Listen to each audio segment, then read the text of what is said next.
Maybe Zealotard better. I mean, Stalkers would have mattered there as well. Like again, like a lot of it just came down to the fact that just to re-emphasize that Geralt, he was going for his own aggressive build blindly, not knowing that he was up against an all-in, right? Like, it's not like he made the decision reactively or anything like that. It was already a decision made ahead of time. It's almost like our two players kind of picked their builds and they went up against each other, right? Like, blindly, I should say. But here we go. We're getting to our next semifinals. And this morning, in the top right-hand corner of Frostline, we have our blue Zerg player. We have our blue Zerg, our SE2 Zerg. It is YoungYakov.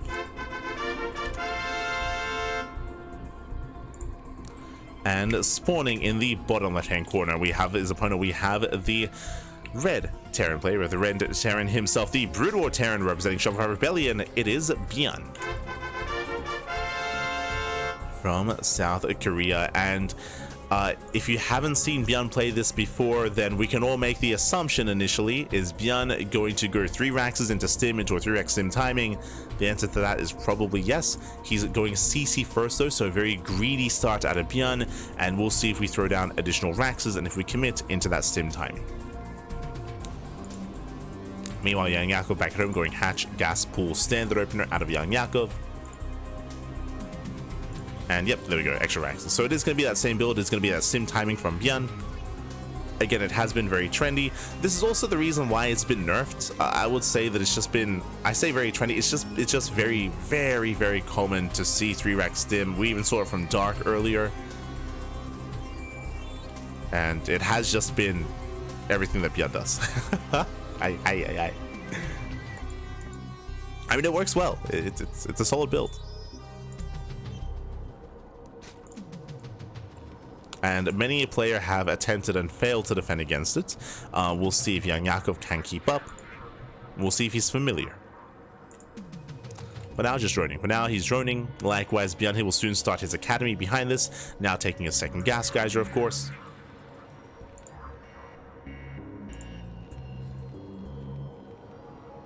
To be able to get into his medics. To be able to get into his Stim.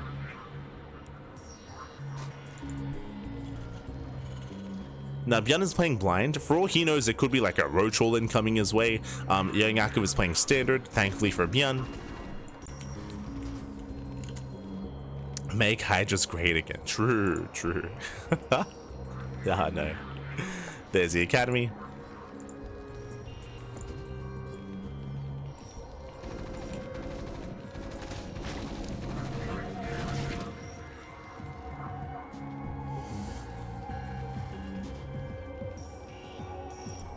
Academy is on the way, and again, this should be for Stim, of course, for the eventual move out from ByuN.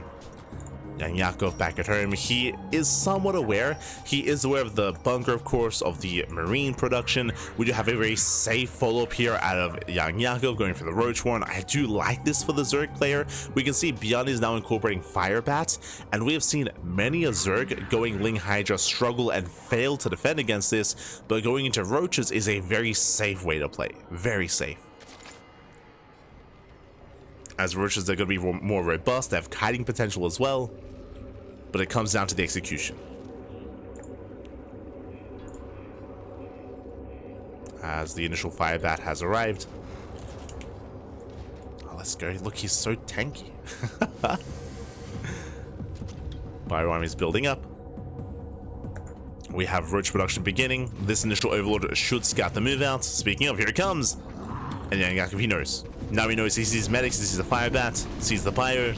We'll lose the Overlord, as it was slightly out of position. And now we have nothing but Roach production. And we'll see if YoungYakov can hold. Behind this ByuN is transitioning. We have the factory on the way. We'll see if he does switch into mech from here, or if he commits into Bio. Pushing on to creep. YoungYakov is built up to 8 Roaches so far. Hoping to bait out a Stim. Oh, gets a Fire Bat. Oh, does trade though, losing out 2 Roaches. Yeah, bit of an overextension.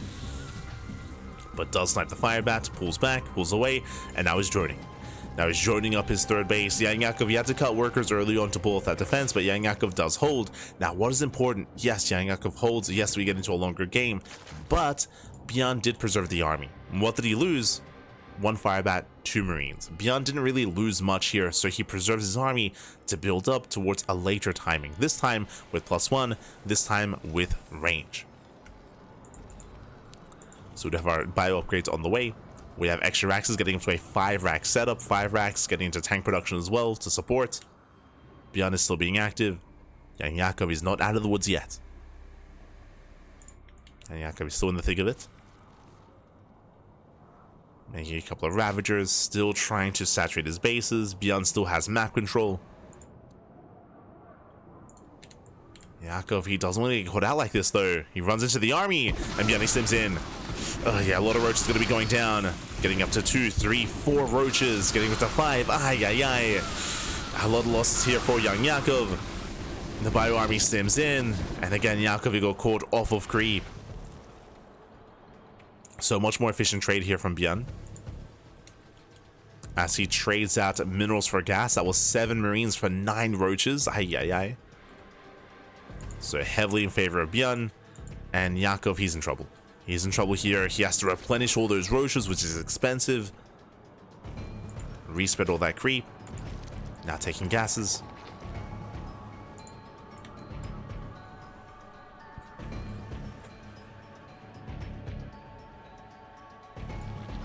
Scan does reveal saturation. YoungYakov from this point will need a 4th base. Now expanding, taking his linear 4th.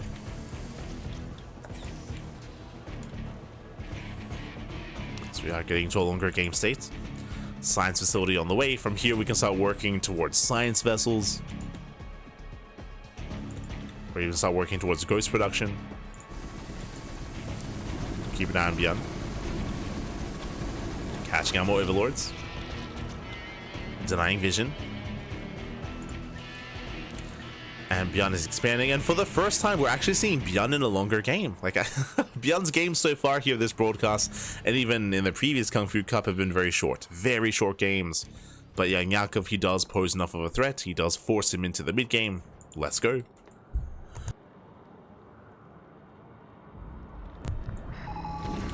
ByuN sims in. Main army does rotate. Does rotate on the right hand side. Science vessel is in production.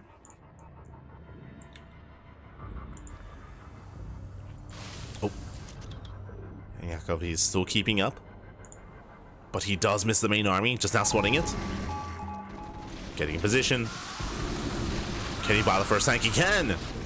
Ooh, the first tank goes down. Nice mile. Ooh, but roaches are getting picked up. He does need that support. Oh my god. Just trying to buy time, building time for more lings, more roaches. ByuN stimming in.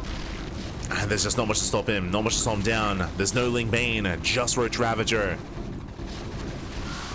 Yeah, the base is under fire. And ByuN, he might just break through. He might just break through here and now. Lings, they do come in to reinforce. They do get one of the tanks. But the Marine army is thinning out. There's too many though. Yeah, there's just too many Marines, too much bio. ByuN, he stims and he wins. He breaks through the Lings, breaks through the Roaches. And GG gets called. ByuN, he breaks YoungYakov, and ByuN takes game number 1. Whew, GG. GG, well played, YoungYakov. He was able to survive the first wave, the first push, but there were a couple of really rough moments, if you remember, losing out on those, what was it, like 8+ roaches in the center of the map. Likewise, unfortunately, did miss the rotation. He wasn't quite ready for what was coming. We saw in the production tab, not just 20 lings in production, but we had the infestor on the way as well for fungal growth. Unfortunately, that was a little bit too little too late there, as ByuN did force his way through. YoungYakov not quite as ready for that second push. Not this time. And with that, that leads us into game number 2. Leads us into game 2. Now we have our roles reversed, and now we do have ByuN playing Brood War and YoungYakov playing SE2. Oh wait, sorry, the other way. ByuN playing SE2 and YoungYakov playing Brood War. Let's go.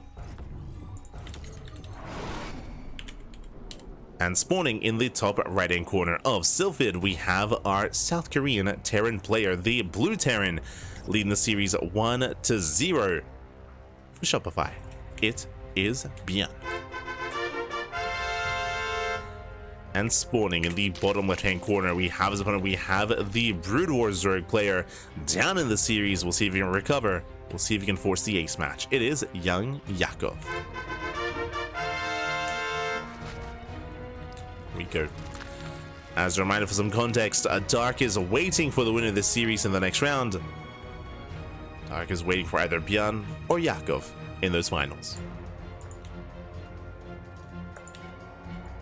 As we load into Sylphid, for those that maybe haven't tuned into Sylphid before, this is a 3-player spawn map. We have the northern spawn location, bottom left and bottom right, so 3 possible locations. We can see YoungYakov sending out his first overlord towards bottom right, looking for his opponent. He's looking, is searching.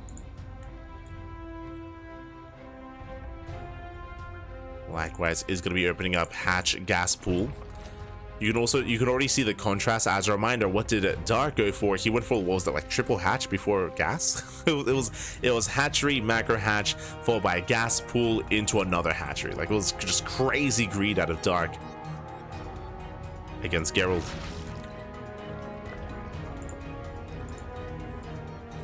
I saw someone remarking like that you need macro hatcheries because of the lack of queens. That is true, you do need them. That doesn't take away from how greedy Dark was.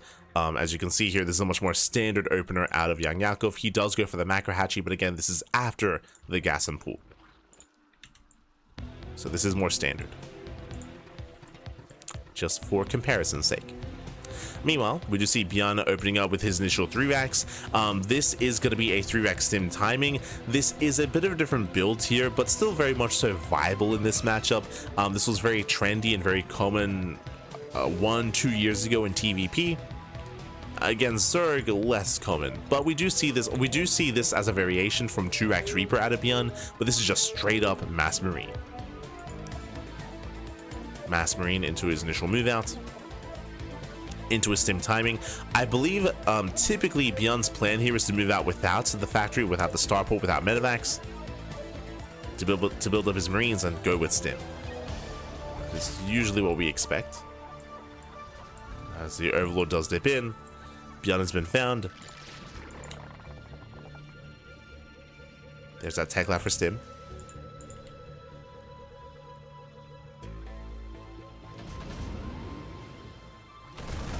Lings, they are going to be denied. That's going to be 3 lings going down. This defensive fire here by ByuN. And YoungYakov responds with an early hydrogen. Now, on the one hand, this does hit fast, this does hit hard, but unlike the 3-racks of Brood War, this hits without medics. So there's no support. There's no medic support, there's no medevacs, of course, as you need a starport for that kind of tech. This also means that every stim counts, and every stim is going to be hurting the ByuN army. So, because of that, when it comes to the execution of this build, you have to be a lot more careful and a lot more intentional, and you have to conserve and preserve that stim whenever you can. You can't waste it. Whereas I would say you can be more wasteful with the Brood War variant.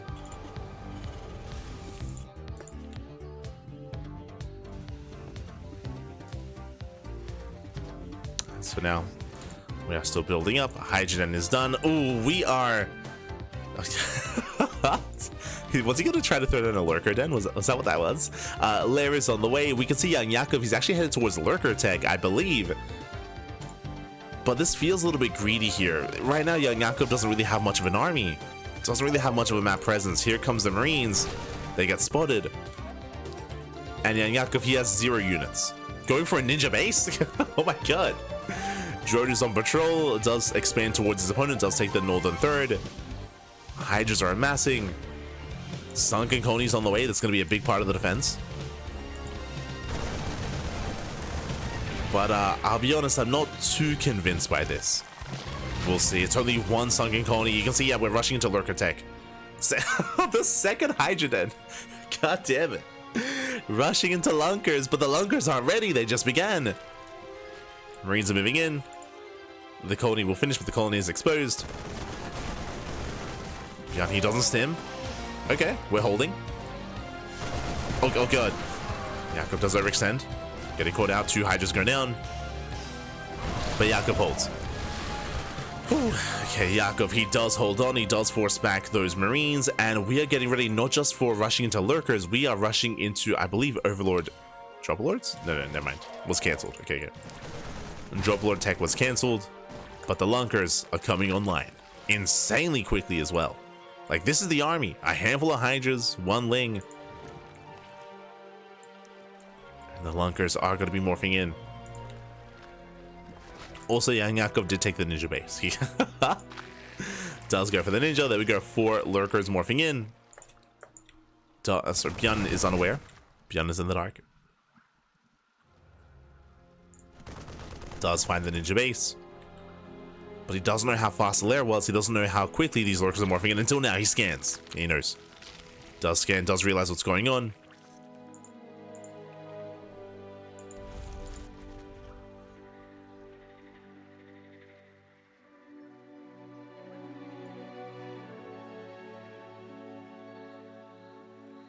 I love that. I love the visual change to the lurkers as well. I should say I appreciate that intentionally so the brutal units, even if some of them are shared, are unique. Like the Hydras, they're unique units compared to what Hydras look like visually as well. Oh, looks like there was a lag out. Game was recovered. Do see ByuN getting into the main, and YoungYakov getting position.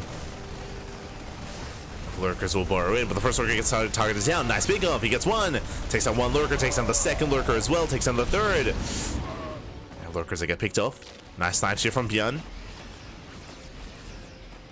Takes down a handful of lurkers. He does scout the Queen's Nest and the Spire. Yakov trying to transition out of lurkers.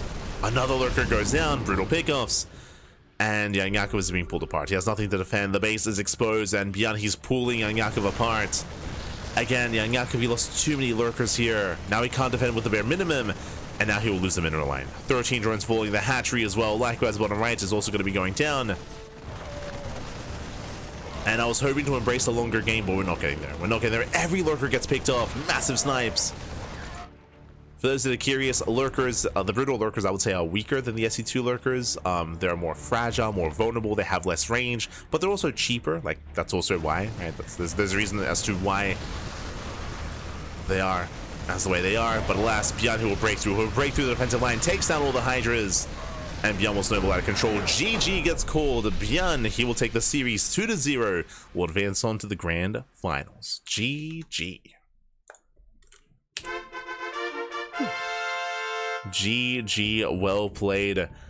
As ByuN, he will claim the series. I appreciate the build from YoungYakov, but he was cutting so many corners. He was being so greedy, rushing into lurker tech, and initially it was okay. Initially he got away with it, but as you saw, some of the downsides of this was the lack of droning, lack of saturation, lack of economy, and because that the army was quite small. And because the armor was so vulnerable, ByuN just took advantage of that. Took advantage of it. He sniped so many lurkers. He sniped, I want to say 6 or 7 lurkers towards the end of the game, real fast and real quick, and they never really came into play defensively. Without those lurkers, GG. GG, well played. YoungYakov, he had nothing to defend. He was torn apart, and ByuN will advance on to those finals. And now we have the grand finals here. It's going to be a best of 5 between ByuN and Dark. Let's go. Now, the last time we featured ByuN versus Dark, if you recall, that was in our best of 7 show match. We did host a farewell show match between ByuN and Dark did play random in that show match. Unfortunately for Dark, he did roll Protoss a lot, and he was very sad. He was like, I want to play something other than TVP. So it's very smudge. We'll see what luck Dark has this time. As we are getting ready for those finals, let's go.